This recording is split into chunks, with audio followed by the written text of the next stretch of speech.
জনসমুদ্র দেখে শিক্ষা নেওয়ার চেষ্টা করেন।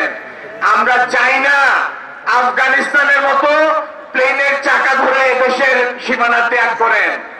সারা বছরের সারা প্রকল্প ঋণের টাকায় করা, আর পদ্মা সেতু নিজের অর্থে তৈরি হয়েছে।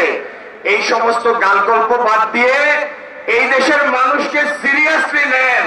এই সরকার প্রধান পৃথিবীর ইতিহাসের প্রথম সরকার প্রধান, যিনি প্রকাশ্যে ভবিষ্যৎবাণী করেছেন আগামী বছর তার নিজ দেশ দুর্ভিক্ষের কবলে পড়বে।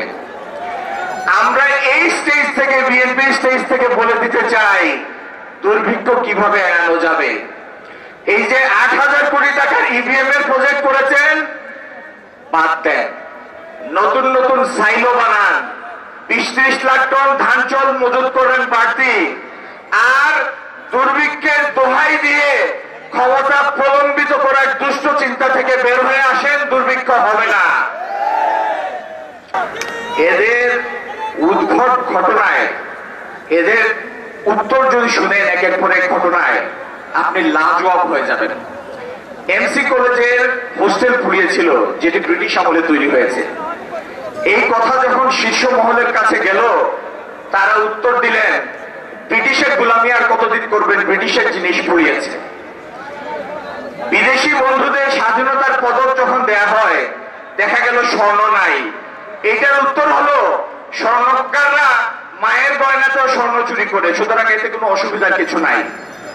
পদ্মা সেতুতে দুর্নীতির অভিযোগে বিশ্ব ব্যাংক যখন অর্থায়ন প্রত্যাহার করে নেয়, এর উত্তর হলো আমরা নিজেদের অর্থে পদ্মা সেতু করব।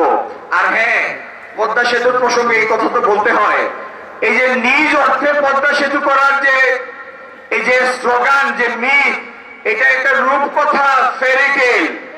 যে সময়ে পদ্মা সেতুর প্রকল্প সরকার হাতে নিয়েছে আর যেই সময় সম্পন্ন করেছে, এর প্রত্যেকটি বছরে এডিপি, আপনি যদি রাজস্ব বাজেটটা বাদ দেন, পুরা বার্ষিক উন্নয়ন কর্মসূচি ডেফিসিট ফান্ডের ঋণের টাকায় করা, সারা বছরের সারা প্রকল্প ঋণের টাকায় করা, আর পদ্মা সেতু নিজের অর্থে তৈরি হয়েছে। এই সমস্ত গালগল্প বাদ দিয়ে এই দেশের মানুষকে সিরিয়াসলি নেন। এই মানুষগুলি 18 কোটি মানুষ, কোন পশু প্রাণী নয়, এরা মানুষ। এদেশের মানুষের বাঁচার অধিকার আছে, গণতান্ত্রিক অধিকার আছে, কথা বলার অধিকার আছে, মত প্রকাশের অধিকার আছে, বুদ্ধিবৃত্তির চর্চার অধিকার আছে, আর নিজ নেতৃত্ব নিজে নির্বাচনের অধিকার আছে। যদি এখনো আপনাদের হুঁশ বুদ্ধি হয়ে না থাকে, এই জনসমুদ্র দেখে শিক্ষা নেওয়ার চেষ্টা করেন। আমরা চাই না আফগানিস্তানের মতো প্লেনের চাকা ধরে দেশের সীমানা ত্যাগ করেন। আমরা চাই স্বাভাবিক প্রক্রিয়ায় এক্সিট নেন। সুতরাং এখনো কমন সেন্স খাটান আর নির্দলীয় নিরপেক্ষ সরকারের কাছে ক্ষমতা হস্তান্তর করেন, যাতে এই দেশটিকে এখনো আমরা ধ্বংসের কিনারা থেকে এখনো তুলে আনতে পারি।